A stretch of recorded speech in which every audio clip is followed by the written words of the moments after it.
जय Hind students, welcome back to Archana Sharma learning academy. आज हम जिस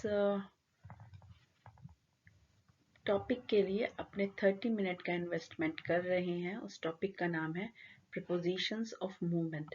यानी कि जब कभी हम मूव करते हैं इधर से उधर तो हमें कौन कौन से प्रीपोजिशंस का प्रयोग करना पड़ता है, ये ज़रूरी है। लेंथी सेंटेंसेस जब हम बनाते हैं तो प्रीपोजिशन की गड़बड़ से ही सारा का सारा सेंटेंस खराब हो जाता है।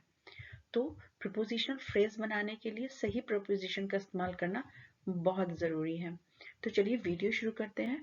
उससे पहले चैनल को सब्सक्राइब कर लीजिए और बेल आइकन दबा लीजिए ताकि आप जल्दी से हमारे जो इंग्लिश स्पीकिंग के वीडियोस हैं वो लगातार आपको मिलते रहें।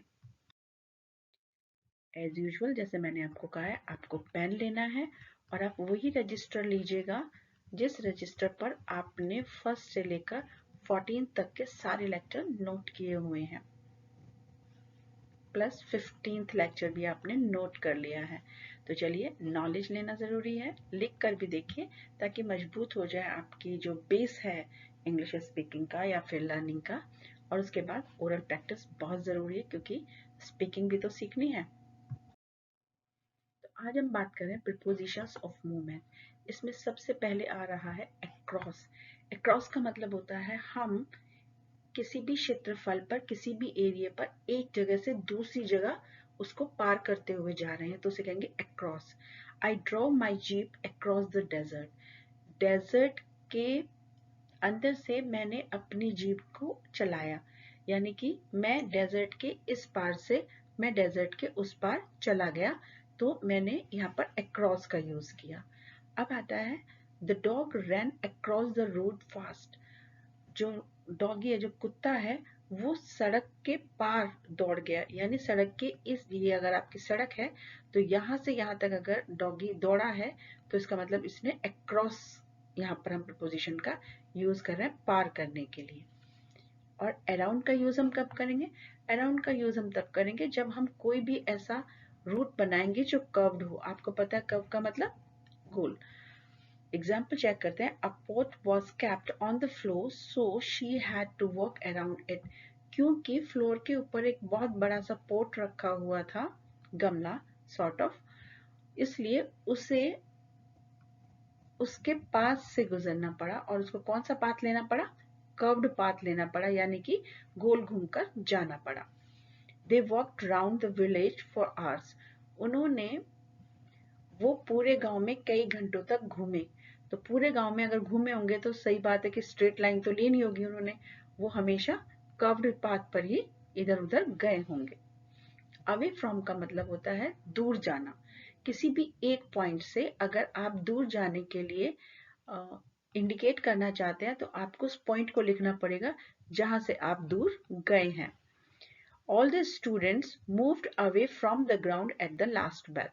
यानी कि आखिरी बैल पर जितने भी स्टूडेंट ग्राउंड में खड़े हुए थे वो ग्राउंड की ओर से चले गए, यानी ग्राउंड को छोड़कर वो चले गए। The thief ran away from the jail. चोर जेल से भाग गए, यानी जेल अगर यहाँ पर है तो चोर यहाँ से चले गए। तो ये जो प्लेस है हमें ये इंडिकेट करना है। और याद रखें प्रीपोजिशन को हमेशा इस इंडिकेटेड प्लेस से पहले लिखना है। अवे फ्रॉम द जेल यानी जेल से दूर, अवे फ्रॉम द ग्राउंड यानी ग्राउंड से दूर। डाउन का मतलब होता है नीचे की साइड। इसका मूवमेंट होता है उतरते हुए, नीचे की साइड उतरने के लिए हम डाउन का यूज करते हैं। ही रैन डाउन द हिल। वो तेजी से पहाड़ी के नीचे भाग गया, यानी भागते हुए वो नीचे की साइड चला गया। He climbed down the ladder to the bottom of the well. यानी जो कुआं था उसकी तलहटी पर वो सीढ़ी के द्वारा नीचे की साइड उसने उतरा या नीचे की साइड वो चला। तो यहाँ पर क्लाइम डाउन का मतलब है नीचे की साइड चलना। तो इस तरह से हम डाउन का प्रयोग करते हैं मूवमेंट के लिए। अब आता है फ्रॉम। फ्रॉम का मीनिंग भी यही है, जहां से आप चलेंगे वहां पर फ्रॉम लगाएंगे और जहां पर आप पहुंचेंगे उसके लिए आपको टू लगाना पड़ेगा। टू यहां लगाएंगे और जहां से आप चलेंगे वहां पर फ्रॉम का यूज करेंगे।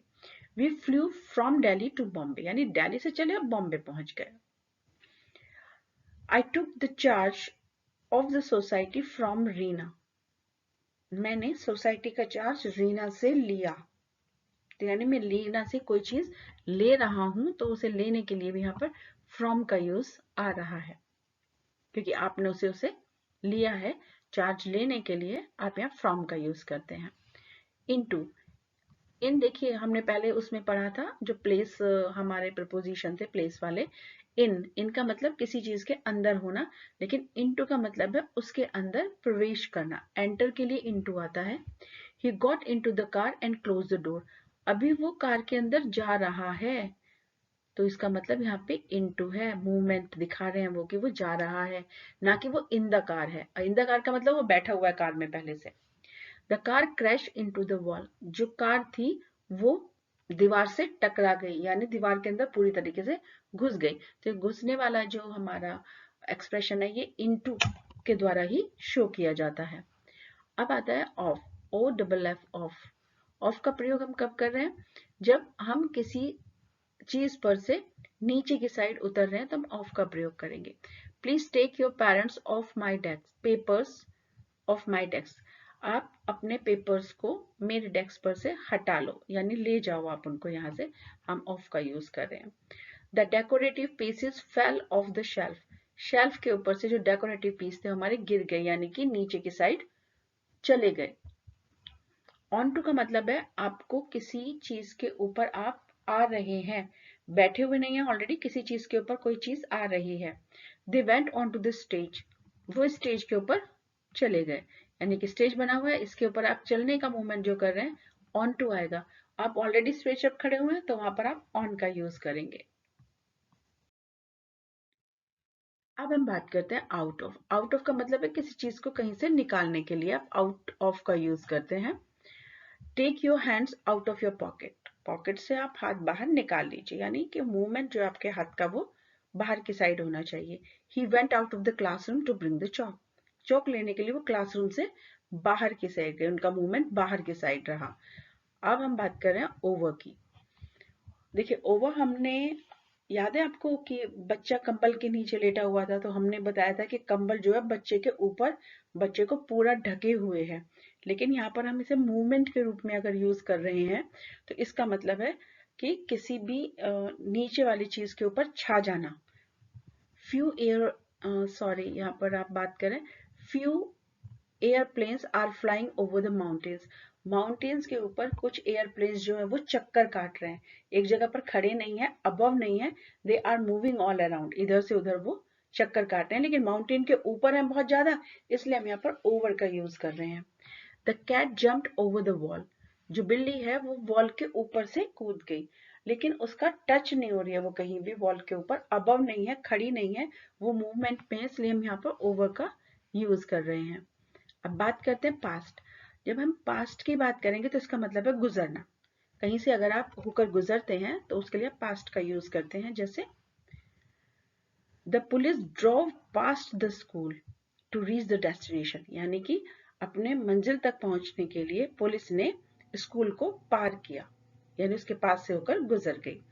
We gave a loud cheer to the players as they ran past us. जैसे ही वो हमारे पास से दौड़े, यानी हम खड़े हुए थे, वो हमारे पास से होकर गुजरे, हम सभी ने बहुत लाउड चीयर किया, यानी कि उनका उत्साह बढ़ाया चीयर करके। टू का भी जो प्रपोजिशन है मूवमेंट के लिए आता है, अगर आप कहीं पर जा रहे हैं तो, यानी किसी को कोई चीज पकड़ा रहे हैं, दे रहे हैं, यानी मूवमेंट आपको दिख रहा है किसी के लिए, तो वहां पर आप टू का यूज करेंगे। जैसे I gave my books to Rozina, मैंने रोजेना को अपनी बुक दी। Does the train go to Ayodhya, क्या ट्रेन अयोध्या जाती है, ये वाली। तो जाने के लिए यानी गो के बाद हम टू का यूज कर रहे हैं, और टू की किताबें देने का भी एक मूवमेंट है कि हम दे रहे हैं, तो उसमें भी आप टू का यूज करेंगे अगर डायरेक्शन को बताया जा रहा है कोई चीज कहां से कहां की साइड जा रही है। कहां से तो फ्रॉम, और कहां को तो फिर टू का यूज करना है। अब यहाँ हम बात करेंगे थ्रू। किसी सुरंग में से होकर गुजरने के लिए थ्रू आता है, जबकि किसी क्षेत्रफल पर से गुजरने के लिए क्या आता है, अक्रॉस आता है। बस आपको ये याद रखना है कि जंगल में से भी आप गुजरते हैं तो वह थ्रू का इस्तेमाल करते हैं, आप वहां पर अक्रॉस का इस्तेमाल नहीं करते हैं। तो देखिए पहला sentence, the train goes through the tunnel under the हिल, यानी किसी लंबी सुरंग में से होकर जाने के लिए हम थ्रू का इस्तेमाल करते हैं। टूवर्ड्स का इस्तेमाल करते हैं किस और जा रहा है कोई चीज उसे बताने के लिए। The night sky got brighter as they drove towards the city, जैसे जैसे वो शहर के साइड चले जो रात का आसमान था वो चमकदार होता चला गया, शायद लाइट की वजह से वो चमकदार हो, इसका वो बात कर रहे हैं। दूसरा सेंटेंस देखिए, at last she could recognise the person coming towards her, एक व्यक्ति जो उसके पास आ रहा था आखिरकार उसने उसको पहचान लिया। और आ रहा था यानी कि किसी साइड जाने को, किसी डायरेक्शन के मूवमेंट में हम टूवर्ड्स का यूज करते हैं। जैसे कि मैं तो सेकंड क्लास की साइड जा रहा था, या तो मैं बी ब्लॉक की साइड जा रहा था, तो मैं टूवर्ड्स का यूज करूंगी वहां पर। अंडर का मीनिंग होता है नीचे, यानी अगर आप मूवमेंट में हैं और किसी दूसरी चीज के नीचे की साइड आप जा रहे हैं तो इसको अंडर बोलेंगे। जैसे the mouse ran under the chair, जो माउस था, जो चूहा है, वो चेयर के नीचे की साइड दौड़ा। यहाँ पर अंडर का यूज हम प्लेस के लिए तो करते ही करते हैं, मूवमेंट के लिए भी हम लोग इसका यूज यहाँ पर कर रहे हैं। सबमरीन, सबमरीन तो आप जानते हैं सब लोग, सबमरीन का मतलब पनडुब्बी। Submarines can travel under water, जो सबमरीन है वो पानी के नीचे भी तैर सकती हैं। तो अंडर का यूज हम यहाँ पर as a preposition of movement कर रहे हैं। अब बात करें अप, जैसे डाउन का मतलब नीचे जाना था, अप का मतलब है ऊपर की साइड चढ़ना। जैक एंड जिल रैन अप द हिल, जो जैक एंड जिल है वो ऊपर की तरफ यानी पहाड़ी पर ऊपर की तरफ दौड़े। The boat takes 2 hours going up the river, यानी कि रिवर में ऊपर की साइड, रिवर का मूवमेंट होता है ना, वो नीचे की साइड बहती है हमेशा, तो उसकी विपरीत दिशा में बहने को गोइंग अप कहते हैं, यानी कि उल्टी दिशा में बहने के लिए। तो यहाँ पर अप का यूज हुआ है, और ये यूज किस लिए हुआ है, क्योंकि डायरेक्शन नीचे से ऊपर की साइड जा रही है। फॉर्म्स में आज हम याद करेंगे कुछ नए वर्ब्स। ब्रिंग, लाना। ब्रॉडकास्ट, अपनी बात बहुत सारे लोगों को तक एक साथ पहुंचाना। ब्रश करना यानी सजाना संवारना। बिल्ड, बनाना, बिल्डिंग के बनाने के लिए स्पेशली बिल्ड का यूज होता है, या किसी प्रोजेक्ट में किसी फिजिकल चीज को बनाने के लिए बिल्ड का इस्तेमाल करते हैं हम। बर्न, जलना। बस्ट, जैसे गुब्बारा होता है ना, उसको फोड़ना, यानी तेजी के साथ किसी प्रेशर के साथ किसी चीज को फोड़ने के लिए बस्ट का इस्तेमाल करते हैं। बरी, दबाना, और बस्ट में तेजी से कहीं पर धक्का मारना, इसको बस्ट करना बोलते हैं, यानी जोर लगाकर किसी चीज को धक्का देना बस्ट कहलाता है। बाय, खरीदना। बज, शोर करना, ये भिन भिनाहट वाला जो शोर होता है ना, मधुमक्खी वाला या मक्खी वाला, इसको कहते हैं बज करना, यानी कि भिन भिनाहट होना, किसी के बारे में बहुत ज्यादा बातें होना, इनको बज करना कहलाता है। आपको पता है फर्स्ट फॉर्म और सेकंड फॉर्म कौन से वर्ब है, फाइनाइट या नॉन फाइनाइट, अब तक आपको आ जाना चाहिए। तो हमें बताएंगे आप कौन से फॉर्म में, और ये पास्ट पार्टिसिपल और प्रेजेंट पार्टिसिपल फाइनाइट वर्ब में आते हैं, नॉन फाइनाइट वर्ब में, ये आपको बताना है। Reading time. अब हम धीरे धीरे पढ़ना शुरू कर रहे हैं, और बहुत जल्दी जैसे हम 20th अपने एपिसोड पर पहुंचेंगे, हम वहां धीरे धीरे बोलने की प्रैक्टिस भी शुरू कर देंगे। So we are starting from here. Once upon a time, there was a Greek king, Midas. He was very rich and had lots of gold. He had a daughter who he loved a lot.